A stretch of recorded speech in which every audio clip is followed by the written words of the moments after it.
자기 분야에서 성공한 사람들 보면요, 대부분 미래를 내다보고 미리 준비하는 사람들입니다. 다른 사람들보다 조금 더 멀리 봐요. 한 발짝 먼저 나가죠. 이게 이제 성공한 사람들의 특징이에요.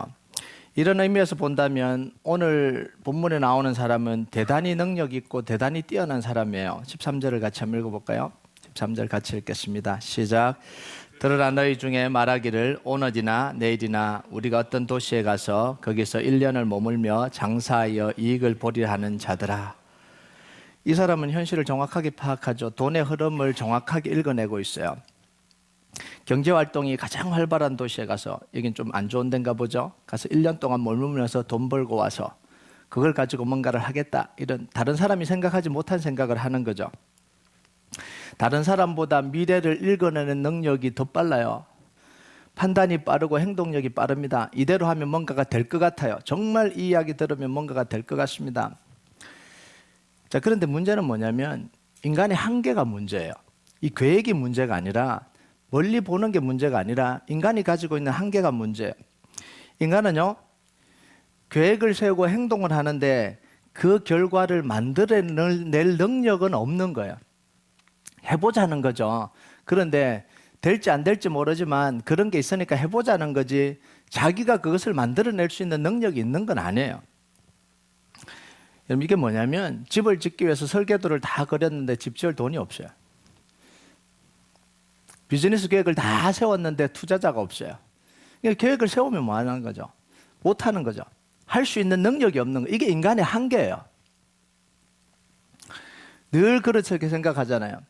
내가 저 사람 도와주고 내가 이런 돈을 많으면 이런 일을 할 텐데 그런 사람 돈이 없어요. 내가 하나님을 해서 다 쓸 텐데 이런 사람 돈 없어요. 돈 있는 사람은 그런 생각을 안 해요. 이게 이제 늘 이게 문제잖아요. 여러분, 오늘 말씀 14절에 보면 이런 계획을 세우는 사람에게 하나님이 주시는 말씀이에요. 14절 같이 읽겠습니다. 시작. 내일을 너희가 알지 못하는도다. 너희 생명이 무엇이냐? 너희는 잠깐 보이다가 없어지는 안개니라. 여러분, 이제 우리가 이걸 생각해야 되는데요. 우리는 우리 인생을 계획을 세울 때 항상 70년에서 80년 산다라고 생각하고 계획을 세웁니다. 당연히 우리 인생이. 그래도 기본적으로 70년, 기본적으로 80년은 우리에게 시간이 있다라고 계획을 세우죠. 그런데 하나님 뭐라 그러냐면 우리의 인생은 잠깐 보이다가 없어지는 안개다, 이렇게 이야기해요. 우리 생명이, 이 생명이라는 게 뭐예요? 우리 평생은 잠깐 보이다가 없어지는 안개라는 거예요. 여러분, 안개는요, 한번 바람이 훅 불면 다 사라져요. 아무리 자욱한 안개가 끼어 있어서 그렇게 두껍게 보여도 태양 한번 싹 뜨면 싹 다 사라져 버립니다. 자, 그런데 이런 안개와 같은 인생에 왜 사람들이 자기의 그 생명을 거냐는 거죠. 그 인생을 거냐는 거죠. 다 알고 있는 거잖아요. 다 알고 있는 거잖아요. 우리 인생이 70년, 80년 안 갈 수도 있다는 걸 다 알고 있잖아요. 내일 일이 어떻게 될지 모른다는 사실을 우리가 다 알고 있잖아요. 그런데 왜 그런데도 불구하고 마치 70년 사는 것처럼 80년 사는 것처럼 당연히 그렇게 생각하고 거기다가 인생 계획을 세우고 있냐라는 거예요. 왜냐하면 안개 같은 인생인데 인생을 거는 이유는 뭐냐면 안개가 너무 잘 보여요. 이게 문제예요. 안개가 너무 잘 보이는 거예요. 눈에 너무 잘 보이니까 이게 너무 분명할 줄 알아요. 지금 내가 돈이 있으니까 이게 너무 분명하게 보이는 거예요. 지금 내가 건강하니까 70년, 80년 끄떡없어 보일 것 같은 거죠. 지금 직장이 튼튼하니까 앞으로도 튼튼할 거라고 생각이 드는 거예요. 지금 비즈니스가 잘 되고 있으니까 앞으로도 잘 될 거라고 눈에 보이는 게 이게 너무 큰 거예요. 이게 안정감을 주는 거죠. 이건 진짜라고 생각이 드는 거예요. 이게 문제가 이거예요. 눈에 너무 보인다라는 거예요. 여러분, 인생이 바로 이런 건데요. 눈에 보이는 것, 손에 잡히는 걸 쫓아가는 게 사람들의 인생이에요. 철저하게 눈에 보이는 것 쫓아가잖아요. 현란한 것에 현혹이 되고요. 더 좋은 것, 더 큰 것, 더 편안한 것, 더 인기 있는 것, 거기에 우리의 모든 인지, 감각 능력이 다 빼앗겨 버려요. 여러분, 좋은 거 딱 보고 오면요, 마음이 이미 빼앗겼어요. 다른 생각할 게 없어요. 그래서 눈에 콩깍지가 씌한다 그러잖아요. 마음이 빼앗긴다 그러잖아요. 그 다음은 할 게 없어요. 그런데 우리가 정말 하나님이 주셨냐, 이 부분에 대한 고민을 깊이 하지 않는다는 거예요. 보고 사니까, 눈에 다 보이니까. 하나님의 인도하심이 있냐, 이 문제에 대해서 시리어스하게 고민하지 않는다라는 거예요. 진짜 하나님이 이걸 원하시냐, 이 부분에 대해서 시리어스하게 생각하지 않아요. 눈에 보이는 거예요. 너무 좋아 보여, 너무 내 마음에 들어, 너무 가지고 싶어, 이 욕구가 강하지, 정말 하나님이 주셨냐, 정말 하나님이 인도하고 계시냐, 정말 내 인생에 하나님이 이걸 허락하셨냐, 이 부분에 대해서 정말 그 눈에 보이는 것처럼, 가슴 설레는 것처럼 그렇게 하지는 않는다라는 거예요. 여러분, 그런데요, 우리 인간이, 나는 안 그렇다고 생각하는데요, 우리는 다 안 그럴 거라고 생각해요. 그런데 인간의 역사와 인간의 삶을 보면요, 눈에 보이는 걸 쫓아가다 보면 결국은 뭘 세우냐면 바벨탑을 세우거나. 그럼 이 바벨탑을 세운 사람들이 처음부터 바벨탑 세우려고 그런 게 아니에요. 하나님의 뜻대로 흩어지려고 했던 사람들이에요. 그런데 가다 보면 흩어지기가 싫은 거예요. 눈에 보이니까. 그러니까 우리가 흩어짐을 면하자, 우리가 모여서 사는 게 너무 좋아. 근데 하나님 우리를 흩으려고 그래. 이건 우리 거 다 빼앗길 것 같아. 그러니까 바벨탑을 쌓아 올리는 거야. 이렇게 살든지, 아니면 그 보이는 걸 쫓아가다가 스스로 무너져 내려버립니다. 그 안에서. 이게 솔로몬이죠. 하나님 주신 축복 속에 막 살다가 보니까 자기가 무너져 있다라는 걸 그때야 발견하게 되는 거죠. 그리고 너무 축복을 주셔서 지을 거 다 짓고 싶은 거 다 지어버립니다. 그리고 1000명의 여인들을 다 데리고 살고 여인들이 해달라는 거 다 해줍니다. 그러고 나니까 자기 인생이 하나님도 떠나 있고 다 무너져 있다라는 걸 그때야 발견하게 되는 거예요. 또는요, 보이는 이 안개를 쫓아가다가 그 보이는 것이 안개처럼 사라져 버릴 때가 있어요. 이게 사울 왕이죠. 왕권을 막 쫓아갔는데, 붙잡을 수 있을 거라고 쫓아갔는데, 자기 아들에게도 욕하면서 막 쫓아가서 잡으려고 그랬는데 결국은 자기 손에서 다 빠져나가 버리잖아요. 여러분, 우리가 쫓아야 될 삶은요, 안개처럼 사라져 버릴 그런 보이는 게 아닙니다. 시류에 휩쓸리지 않는 영혼의 닭 같은 삶이에요. 여러분, 이게 히브리서 6장 19절에 이 이야기를 하는데요, 우리 같이 한번 읽어볼까요? 같이 읽겠습니다. 시작. 우리가 이 소망을 가지고 있는 것은 영혼의 닭 같아서 튼튼하고 견고하여 휘장 안에 들어가나니. 이 영혼의 닭은 뭐냐면 하나님의 약속의 말씀 위에 뿌리를 내리는 거예요. 하나님의 약속의 말씀을 붙들고 사는 겁니다. 여러분, 안개와 하나님의 말씀과의 차이가 있어요. 그게 뭐냐면 안개는 너무 잘 보여요. 그런데 잡으려고 하면 안 잡혀요. 너무 잘 보이는데 그 위에 닻을 내릴 수가 없잖아요. 그런데 하나님의 약속의 말씀은 보이지가 않아요. 눈에 안 보입니다. 여러분, 말씀이 눈에 보여요? 글자가 보이지 말씀이 안 보여요. 그곳에 뭔가 집을 지을 수 있다고 생각하고 자기 인생을 올려놓을 수 있다고 생각하는 사람은 믿음 있는 사람만이 올려놓을 수 있는 거죠. 그냥 사람들은 말씀이 안 보이는 거죠. 그런데 하나님의 약속의 말씀은 붙들면 붙들수록 선명해집니다. 안 보였는데 믿음으로 붙들기 시작하니까 이것만큼 혈신적인 게 없어요. 이 약속의 말씀만큼 진짜 능력을 주는 게 없어요. 이걸 깨닫게 되는 거예요. 그러니까 약속의 말씀을 붙들다 보면 땅속 깊이 박혀서 이 파도에도 배가 떠내려가지 않을 이 영혼의 닷, 이 배의 닷처럼 우리의 인생을요, 말씀이 붙들어 주는 거예요. 우리는 돈이 붙들어 준다고 생각해요. 사람이 붙들어 준다고 생각해요. 그런데 그건 어느 순간 훅 지나가 버린 거예요. 오늘 친구가 내일 적이 되고요. 오늘 나를 위해서 목숨 걸겠다고 하는 사람이 나를 죽이기 위해서 목숨 걸기도 하고요. 확 바뀌어버리잖아요. 그런데 아무것도 없는 것처럼 느껴지는 이 말씀이 내가 믿음으로 붙들었더니 하나님께서 그 약속의 말씀으로 우리 인생을 지켜주시는데 그것만큼 든든하게 지켜주는 게 없다라는 거예요. 여러분, 내년을 준비하면서요, 우리가 뭘 계산해야 되냐면 돈을 계산하지 말아야 돼요. 이 정도 이제 예산이 있으니까 내년에 이거 할 수 있겠구나. 이 계산을 하는 건 굉장히 평범한 거고요. 우리는 뭘 계산해야 되냐면 내게 하나님의 약속이 있냐라는 거예요. 내년을 뛰어갈 하나님의 약속을 받았냐라는 거예요. 내년에 위기가 찾아올 때, 어려움이 찾아올 때도 굳게 붙들고 있을 하나님의 약속의 말씀이 있냐라는 거예요.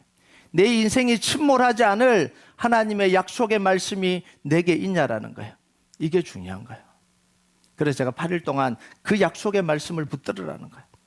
어떤 위기가 와도, 어떤 시련이 와도, 어떤 어려움이 와도, 이러니까 어려움 온다고 싫어할지 모르겠지만 그런 이야기가 아니라요.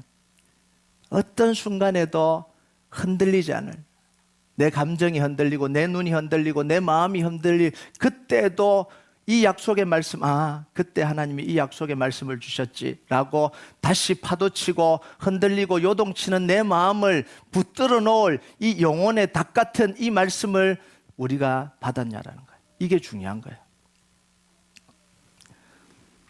여러분, 우리 인생에요, 눈에 보이고 높고 화려한 걸 쫓아가다 보면 영혼의 닻은요, 영원히 내려지지 않아요. 높은 곳에 마음을 두면 마음을 내려가기가 너무 힘들어요. 내려가더라도 진심이 아니에요. 이미 마음을 높은 곳에 두면 내려가더라도 진심이 아니에요. 우리 인생은요, 늘 마음이 가장 낮은 곳에 있어야 돼요. 그래야 기도가 되거든요. 그래야 하나님을 만날 수 있는데 우리의 마음이 너무 높은 곳에 가버리면 진심으로 하나님을 못 만나는 거죠. 그리고요, 대부분 마음을 높게 해주는 건 하나님으로부터 온 게 아니에요. 기도하지 못하게 만들고 자꾸 현혹되게 만들고 자꾸 가슴 뛰게 만들어서, 가슴 뛰게 만드는 게 다 하나님으로부터 안 온 게 아니에요. 가슴 뛰게 만들어서 기도를 못하게 하거나 말씀에 집중하지 못하게 하는 건 이건 하나님으로부터 온 게 아닙니다. 현혹하고 있는 거예요. 안개처럼 현혹하고 있는 거예요. 여러분, 요 하나님의 뜻을 따라가기 위해서는 이 과정을 거쳐야 되거든요. 제가 이제 좀 더 지나고 나면 하나님께서 우리 교회를 인도해 가시는 그 과정, 말씀을 인도하시는 그 과정을 제가 설명을 쭉 다 해줄 거예요. 쭉 다 해줄 건데 반드시 어떤 그 기간이 찾아오냐면 하나님이 너무 좋다라고 마음이 뛰기 시작하는데 이걸 다시 검증하는 시간이 필요합니다. 훅 해서 가슴이 뛰어서 이게 좋구나 그대로 따라가면 속는 거예요. 이게 하나님 인도하시는 방식 중에 하나야. 그걸 다 뒤집을 만큼 현실적인 문제를 다시 계산해야 되고요. 다시 하나님의 약속의 말씀이 그걸 다 이길 만큼 스트롱하는 말씀을 다시 주세요, 하나님께서. 오늘 설명을 못하니까 나중에 제가 설명을 합니다. 그러니까 이 보이는 대로 쫓아가다 보면 다 잃어버려요. 그럼 우리의 선택 기준이 뭐야 되냐? 15절입니다. 15절 같이 읽을까요? 시작. 너희가 도리어 말하기를 주의 뜻이면 우리가 살기도 하고 이것이나 저것을 하리라 할 것이거늘. 우리의 기준은 뭐라고요? 하나님의 뜻이요. 주의 뜻이면. 좀 더 구체적으로 말하면요, 내가 좋은 쪽이 아니라 하나님이 좋은 쪽을 선택해야 됩니다. 우린 대부분 내가 좋은 쪽이거든요. 하나님, 내가 이게 좋아요. 하나님도 좀 좋아해 주시면 안 돼요? 이게 지금 우리의 기도의 대부분이에요. 하나님, 내가 이거 마음에 든다고요. 내가 평생 이런 적이 있습니까? 하나님 좀 좋아해 주면 안 돼요? 협박이에요. 거의 협박이에요. 거의 하나님의 뜻을 구하는 게 아니라 거의 협박이에요. 세상과 현실이 복을 주는 쪽이 아니라 하나님이 복을 주시는 쪽으로 선택을 해야 됩니다. 눈에 보이는 건 대부분 다 세상과 현실이 복을 주는 거거든요. 그러니까 눈이 확 빼앗겨요. 여러분, 제일 먼저 빼앗기는 게 눈이에요. 눈이 제일 먼저 가요. 제일 늦게 가는 게요, 뭐냐면 하나님의 말씀을 붙드는 게 제일 늦겠다. 제일 늦게 가요. 여러분, 왜 눈에 보이는 걸 보고 선택하지 말라고 그러는지 아세요? 눈에 보이는 걸 보고 선택하면 사람이 이미 빼앗겼기 때문에 조급해지기 시작해요. 모든 게 다 조급합니다. 기다리지를 못해요. 조급해요. 두려움에 빠집니다. 이거 잃어버리면 어떡할까? 여유가 없어져요. 그걸 가지고 선택하면요, 다 실패해요. 대부분 다 실패해요. 나중에 보고 나면 아유, 내가 이걸 체크를 못했네, 저거 체크 못했네, 이런 게 계속해서 나오는 거예요. 왜냐하면 이미 눈으로 다 빼앗겨버렸기 때문에 그래요. 그런데요, 하나님께서 주시는 대로 선택을 하면요, 여유가 있어요. 양보도 해요. 하나님 더 좋은 거 주시겠죠. 양보도 해요. 가장 중요한 건 뭐냐면 그 선택에서 하나님이 보증하신다라는 거예요. 왜냐하면 하나님이 마음을 주셨기 때문에. 하나님을 마음을 주셨기 때문에 그 마음을 따라가는 사람에게는요, 하나님이 끝까지 지켜주시고 보증해 주시는 거예요. 아브라함을 보면요, 아브라함과 조카가 땅을 나누잖아요. 근데 이 아브라함은요, 가장 눈에 보이는 걸 좋은 걸 선택하지 않아요. 아브라함이 이렇게 이야기하잖아요. 내가 좌하면 내가 우하고 네가 우하면 내가 좌한다. 그런데 롯은요, 가장 좋은 것을 고집합니다. 처음에는 소할 땅을 보고 물이 넉넉하고 목축하기 너무 좋으니까 그곳으로 가고 싶은 거예요. 먼저 찜했어요. 그리고 나고 더 좋은 게 보이기 시작합니다. 그게 소돔과 고모라 땅이에요. 그러니까 점점 밑으로 내려가요. 그리고 자기가 가지고 싶은 걸 계속해서 고집합니다. 이 고집을 놓지 않아요. 계속해서 좋은 걸 얻으려고. 결국은 다 빼앗겨요. 전쟁이 일어나서 한번 다 빼앗기죠. 소돔 고모라 유황불이 타서 다 태워버리죠. 그러니까 결국은 자기 눈으로 보고 쫓아간 건 남지 않더라는 거예요. 하나님이 보증해 주지 않으니까 다 날아가 버리는 거예요. 자, 그런데 아브라함이요, 하나님이 아브라함을 어떻게 하시냐면요, 14절과 15절인데 창세기 13장 14절 15절 한번 볼까요? 같이 한번 천천히 읽어봅시다. 시작. 롯이 아브라함을 떠난 후에 여호와께서 아브라함에게 이르시되 너는 눈을 들어 너 있는 곳에서 북쪽과 남쪽 그리고 동쪽과 서쪽을 바라보라. 보이는 땅을 내가 너와 내 자손에게 주리니 영원히 이르리라. 그럼 동서남북을 바라보라 그러는데요, 동서남북에 보이는 게 없어요. 다 사막이 산이고 사막이. 여러분 이 소할 땅 보면요, 이 요단강 동쪽편 보면 푸르고 푸른 잔디고 물이에요. 이쪽을 보면요 다 산악지대예요. 볼 게 없어요. 보이는 게 없어요. 눈에는 보이는 게 없어요. 근데 하나님 지금 뭐 하시냐면 약속을 보여주시는 거예요. 약속을 보여주시는 거예요. 보증해 주시는 거예요. 이게 중요한 거예요. 하나님이 말씀으로 우리 눈에 현실에 보이지 않는 것들을 보게 해주시는 거예요. 이게 하나님의 약속의 말씀이에요. 현실에 지금 없어요. 돈 없어요. 아무것도 없어요. 그런데 하나님께서 약속의 말씀을 주시면서 그리게 하시는 거예요. 그래서 우리가 약속의 말씀을 받을 때요, 머릿속에 그려야 돼요. 하나님 이 말씀을 통해서 내 인생 속에서, 우리 가정 속에서, 우리 교회 속에서 어떤 일을 이루어내실지 우리가 이 그려야 되는 거예요. 믿음으로 그리는 거예요. 그럼 이제 펼쳐지잖아요. 하나님이 지금 이 작업을 하시는 거예요. 아브라함과 보면서, 자, 롯이 떠난 뒤에 뭐라고 이야기하냐면 너 동서남북을 바라봐라. 그러면서 내가 이 땅을 다 너에게 줄 거다. 믿음 없으면 하나님 아무것도 없는데요, 저기 가고 싶은데요. 이렇게 해야 되는데 아브라함은 그걸 또 받아들여요. 그러면서 하나님의 약속의 말씀을 따라서 하나하나 갑니다. 하나님이 그 다음에 아브라함을 인도해 가시는데 어떻게 인도해 가시냐면 놀라워요. 낯선 가나안 땅에 왔잖아요. 아무 연고도 없어요. 그런데 5개 동맹국의 수장이 되게 만들어 주셔요.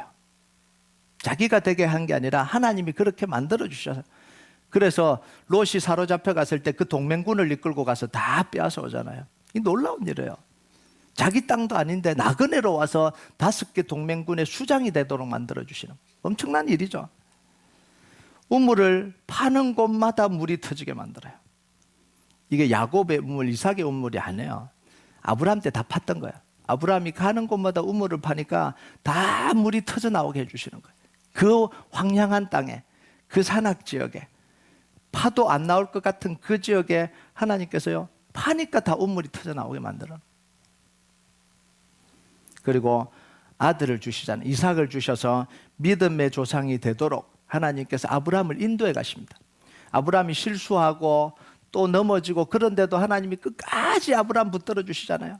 마지막 믿음의 조상이 될 수 있도록 하나님이 아브라함을 붙들어 주십니다. 아브라함의 스토리를 보면요, 아브라함이 믿음의 조상이 된 게 아니라 하나님이 믿음의 조상으로 만든 거예요. 아브라함을 잡아서 만든 거예요. 하나님이 모든 걸 다 마련해 놓고 하나님이 아브라함을 인도해 가십니다. 이유는 단 하나예요. 눈에 보이는 걸 쫓아가는 게 아니라 하나님의 말씀을 따라서 계속해서 가고 있기 때문에 그래요. 여러분, 우리 인생 속에서요, 없는 것 같은 데 있어요. 하나님이 말씀하시면 없는 것 같은 데 있어요. 보이지 않는 것 같은데 보여요. 이게 놀라운 역사예요. 하나님께서 말씀 주시면요, 그거 이루어 주십니다. 이루어 주면 언제 나에게 이게 있었지? 이런 생각이 들어요. 언제 이게 그 자리에 놓여 있었지? 그게 생각이 들어요. 그래서 우리가 따라가야 되는 건 뭐냐면 동계산하지 말라는 거죠. 뭔가 내가 가진 것을 계산해서 내년을 계획하지 말라는 거예요. 정말 하나님의 약속의 말씀을 가지고 계산하세요. 그리고 계획하세요. 여러분, 돈 가지고 계산하면 뻔하잖아요. 뭐 달라질 게 뭐가 있어요? 아무것도 안 달라. 새로운 일이 뭐가 있겠어요? 다 똑같은데. 그런데 하나님의 약속의 말씀을 근거로 해서 계산을 하면 완전히 다른 삶이 펼쳐집니다. 완전히 달라져요. 이게 새로운 삶이에요. 그래서 우리가 새해를 준비하면서 세 가지만 하면 됩니다. 첫 번째는 하나님께 맡기는 거예요. 첫 번째는 하나님께 맡기세요.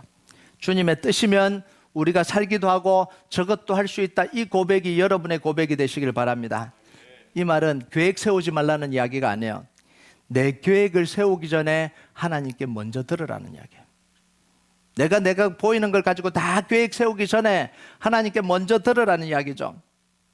여러분, 내가 아무리 좋은 계획을 세워도요, 하나님은 한꺼번에 취소해버릴 수 있는 분이에요. 내가 다 해도요. 그런데 하나님이 우리에게 그 계획을 주시면 그 계획은 아무도 취소하지 못합니다. 사람도 환경도 취소하지 못해요.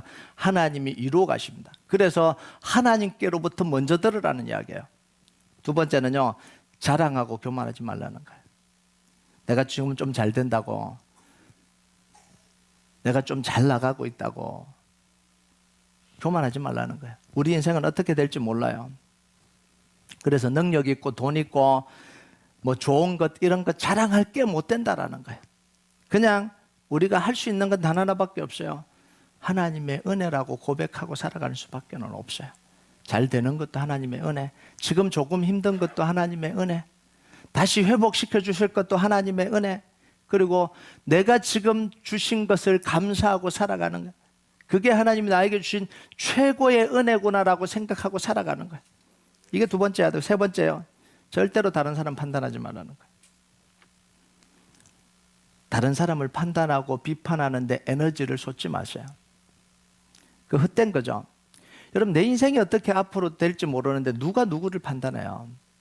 저는 이렇게 목회자들 이렇게 보면요, 판단하는 게 두려워요. 내 인생이 지금 어떻게 될지 모르는데 내가 누구를 판단해요? 누구를?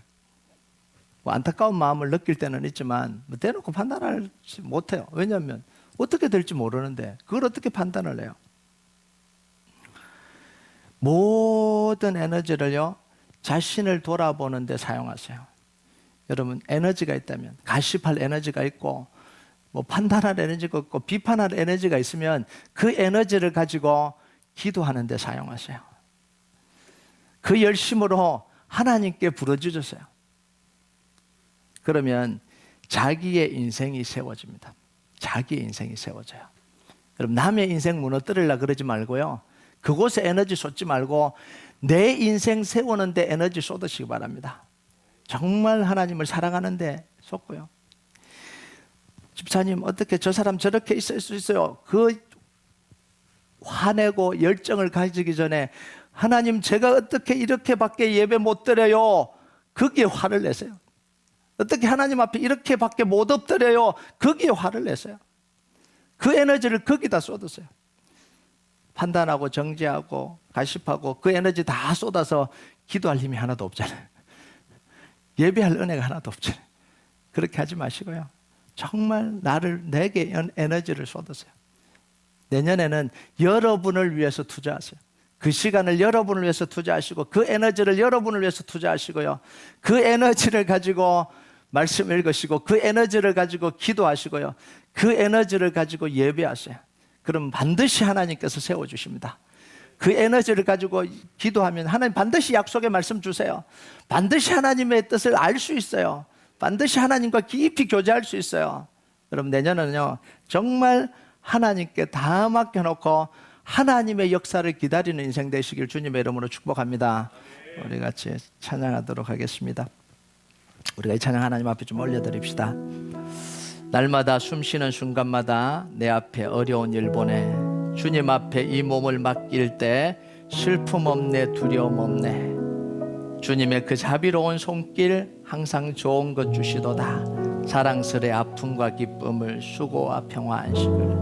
우리가 날마다 인생 가운데 주님 우리를 인도해 가십니다.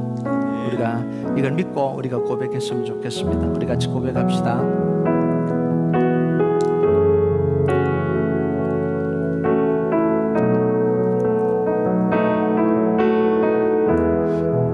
날마다 숨쉬는 순간마다 숨쉬는 순간마다 내 앞에 어려운 일 보내. 주님 앞에 이 몸을 맡길 때 주님 앞에 이 몸을 맡길 때 슬픔 없네, 두려움 없네. 내 두려움 없네. 주님의 그 자비로운 손길, 주님의 그 자비로운 손길 항상 좋은 것 주시도다. 사랑스레 아픔과 기쁨, 사랑스레 아픔과 기쁨을 수고와 평화와 안식을, 평화와 안식을 날마다 주님 내 곁에 계셔. 날마다 주님 내 곁에 계셔. 자비로 날 감싸주시네. 날 감싸주시네. 주님 앞에 이 몸을 맡길 때 주님 앞에 이 몸을 맡길 힘 주시네, 위로함 주네. 힘 주시네. 위로함 주네. 어린 나를 품에 안으시사 어린 나를 품에 안으시사 항상 평안함 주시도다. 내가 살아 숨을 쉬는 동안 내가 살아 숨을 쉬는 동안 살피신다 약속하셨네.